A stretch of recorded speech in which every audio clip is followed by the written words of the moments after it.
pesquisador que eu gosto bastante, que chama Antônio Nobre, e ele costuma brincar que a gente valoriza muito tecnologia por aquilo que a gente tem próximo da gente e pela tecnologia que foi desenvolvida pelos seres humanos, né? E acaba desprezando um pouco a grande tecnologia que tem numa mata, por exemplo, né? A tecnologia que tem numa mata e numa árvore, por exemplo, de tudo que ela cicla uma árvore, ela consegue botar mais de 1000, uma árvore grande na Amazônia, ela bota mais de 1000 litros de água no ar por dia, coisa que a gente não consegue explicar ainda. Então, tecnologia, eu vejo que a agricultura orgânica precisa evoluir muito em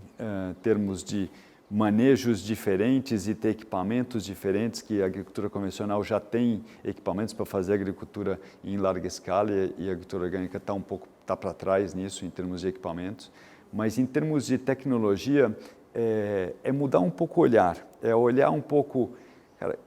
que tipo de tecnologia que eu preciso ter para não matar os efeitos gratuitos que a natureza pode trazer para mim. Então, esse tipo de tecnologia, a agricultura orgânica precisa investir em equipamentos, em manejos para potencializar o que eu chamo dos fatores gratuitos da natureza que trabalham 24 horas, 7 dias por semana para você.